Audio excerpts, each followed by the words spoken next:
My name is Emily, and that evening remains etched in my memory.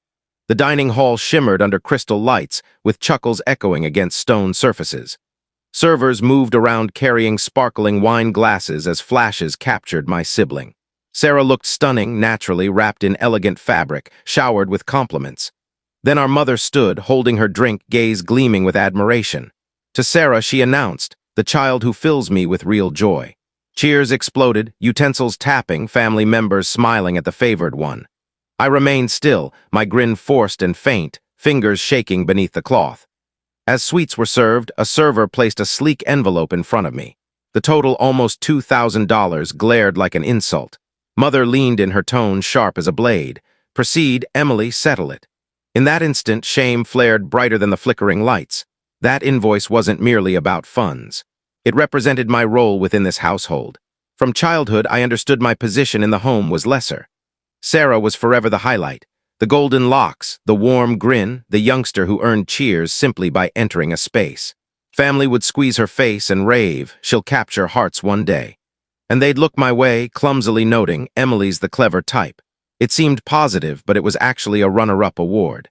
When Sarah desired dance classes at age 6, our folks enrolled her in the priciest academy without pause. When I pleaded for a tech workshop that season, Mother exhaled heavily. "Too expensive. You can attend the no-cost session at the community center." Her debut outfit exceeded the price of my whole school year outfits. In contrast, I used inherited clothes, my edges uneven from self-taught stitching. The routine stayed consistent. When Sarah required fresh attire for each school event, she received it. When I needed books for higher-level calculations, I was advised to lend or purchase pre-owned. She passed her days practicing. I passed mine packing items to afford a scientific tool. She was commended for her packed schedule. I was instructed to act mature and take extra hours. University widened the gap further. Sarah's fees were completely handled, her living space funded, and regular stipends sent precisely. I shared a tight unit with 3 others, laboring evenings in a health center to buy simple meals. She focused on media studies, drifting from gathering to gathering, sharing images in luxury outfits. I pursued caregiving, managing long hours, but my successes hardly earned a glance. Any time I challenged the disparity, my parents dismissed it. Father would grumble, various offspring, various requirements. Mother would utter with that stinging breath, "Emily, avoid envy." It's unbecoming, yet it wasn't envy. It was weariness. The weariness of fading away while offering all. Of seeing one sibling honored for merely being there while I battled for bits of recognition. That evening in the eatery, as Mother lifted her drink, all that hidden injustice surged into disgrace I couldn't endure anymore. Maturity was meant to liberate me from the shade. I believed relocating, covering my expenses, creating my path would even things out. But preference lingers far. When I completed caregiving training, I shared images of me in my hat and robe. My parents skipped it. They were occupied transporting Sarah to a city for a partnership photo session. Father messaged a plain, "Well done." Meanwhile, Mother shared online, so thrilled for Sarah pursuing her goals. The signal was obvious. My stable route was overlooked. Her flashy disorder deserved acclaim. I leased a modest single room in a bustling town, decorated with thrift store pieces and the greenery I nurtured on my deck. Each object there was earned, purchased from earnings of extended duties. I cultivated a subtle satisfaction from endurance. My uniforms, my client appreciations, my economic self-reliance, those were my honors. Sarah, on the other hand, drifted from one issue to the next. When her housing payment loomed, our parents transferred cash. When her vehicle failed, Father endorsed a borrowing. When a partnership collapsed, Mother contacted me, tone sweet, "Emily, couldn't you assist your sibling just this time?" This time turned into many occasions. I mastered limits, one unsteady denial per instance. Yet remorse ate at me with each rejection. Household meals became quiet challenges. Would I unlock my purse, or be labeled self-centered once more? The difference grew clearer with Alex, my partner. He recognized me, my dedication, my value without strings. When he joined a household meal, he bent close and murmured, "They view you as the dependable one. It's not affection, it's reliance." His statement stung since it rang true. I remained hushed most evenings, suppressing the desire to highlight the unevenness. But each moment of control, each buried fact piled like rocks within my core. I convinced myself harmony justified the quiet. But quiet carries a burden, and one evening it ultimately shattered.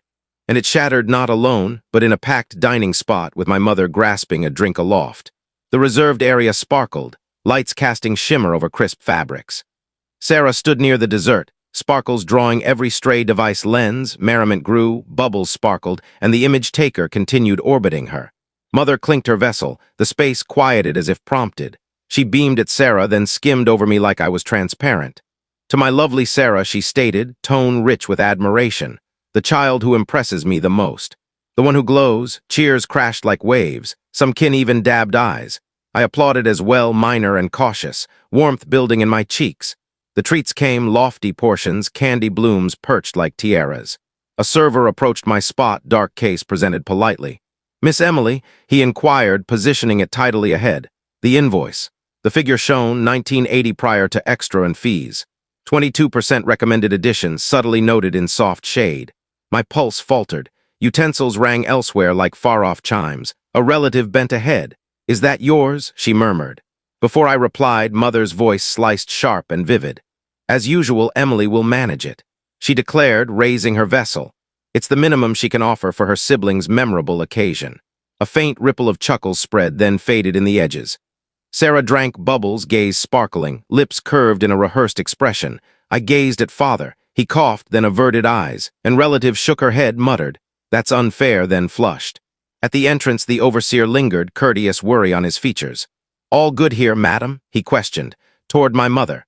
"We're okay," Mother responded, not glancing my way once. The image taker persisted, capturing, bursts exploding like small blasts. The invoice rested unfolded, weighty as a rock on my knees. This wasn't kindness. It was ceremony, communal offering masked as custom. My shame had been listed, charged, and summed in print. I nudged the treat aside. Sweet flavor couldn't mend the bitterness.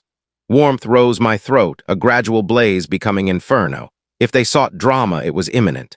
Because that invoice wasn't solely funds. It was my status valued. I rose, hands firm, tone, astonishing even myself with composure. The space tensed, cloths halted midway from dishes to lips. "If Sarah is your joy, let your joy cover this evening." Mother's grin narrowed. "Avoid shaming us, simply deal with it, Emily." I pointed at the invoice. "This isn't custom, it's disgrace deployed." I refused to finance my own vanishing, no longer, not this evening. Father coughed. "Darling, avoid creating drama over cash. This isn't cash, it's calculation. Decades of deduction from me solely. Tally the outfits, classes, stipends, bailouts, then review ledgers yourselves." Sarah set down her vessel, gaze sparkling. "Why act harshly? Seeking equity isn't harshness. Funding to be reduced is mistreatment." Mother's seat dragged. "We nurtured you, you owe this household courtesy. Courtesy flows mutually." This evening, mine came detailed and delegated openly. The overseer lingered once more. "Preferred divided invoices, perhaps." Mother dismissed him, "She'll settle." "We're honoring our highlighted evening." I grabbed my purse, placed notes for my drink, extra, and charges. "This accounts for my order and a plentiful addition for assistance." I shut the case, pushed it softly toward my mother in turn. A relative murmured bravo for her before fixating on rolls. Sarah's grin wavered. "You're spoiling my evening. It's my celebration. Act kindly." "Your evening rested on me. That's the true issue for ages." Father, attempt anew. "Let's discuss composed. Avoid heightening this kindly this evening." Composed equaled hush. Hush maintained me funding, agreeing, fading for ages. I faced Sarah. "You're gifted, but gifts aren't rights either. If you desire the throne, bear the expense henceforth." Mother whispered, unappreciative. "The term broke like a fragile branch this evening. Appreciation lacking limits is bondage. I'm finished enacting compliance for you." The image taker dropped his device, gaze broad, bursts ultimately pausing at last. The overseer inclined faintly. "We could divide this multiple ways, perhaps." "No," I stated, "bill them. I am not funding this." Or I continued, process the account named Household Admiration kindly for a change. Some kin chuckled, then concealed behind cloths and vessels swiftly. Sarah murmured, "Emily, kindly avoid this now. Not here to me. I am doing this now because you made it communal toward me." I inhaled, examining the tremor that aimed to expose me aloud. "Here's the shift effective right away." I declared, distinct, balanced, and conclusive this evening. No further unexpected charges, no further indirect affection, no allowances from me. Courtesy is the entry fee. Absent it, entrances shut permanently. I positioned the case vertical like a small marker awaiting them. Then I pivoted, strode beyond the dessert, and continued striding directly away.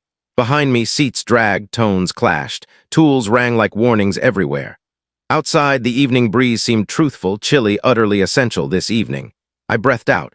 I won't purchase affection. I'll acquire my tranquility henceforth. But within, the tale wasn't concluded. Not for them or me entirely yet. I strolled until the urban area engulfed the dining spot's clamor. Chilly breeze stabilized me, keener than bubbles and cheers. Not the silent one any longer, not the assigned settler. Dawn delivered notes piled like dishes post-feast. Father rang initially, tone subdued. He ought to have spoken up. I replied, attempt anew, but via deeds, not talks. Sarah messaged afterward. Apologies, I didn't realize it seemed degrading. I responded. Then absorb it. Admiration that burdens others isn't deserving of festivity. Mother dispatched quiet, then a lone sentence. You shamed me. Courtesy is the entry fee. Remorse holds no value. I scheduled counseling, marked meetings like threads sealing a cut. Honestly, I was grasping the gap between isolated and serene. Days elapsed. Limits endured. Requests came with cautious phrasing. I answered warmly, distinctly. I'll attend if conditions are polite. No abrupt charges, no communal jabs, no favored offspring displays. If those rules fractured, I would rise and depart. Father joined me for brew, palms clasped, regret firm. I trusted him since he inquired how to alter. Begin by observing, I noted, then voice it aloud. Sarah came over sans lenses, strands loose, tone gentler than typical. She confessed the attention carried burdens she never needed to bear. We arranged modest celebrations, divided tallies, shared payments sans theatrics. Mother lingered on the fringe, circling her patterns like pull. Perhaps she'll approach nearer. Perhaps not. I can pause. My existence isn't a repayment scheme for another's tale. If you've endured under bias masked as care, I recognize you. You can cherish kin and yet decline unjust conditions.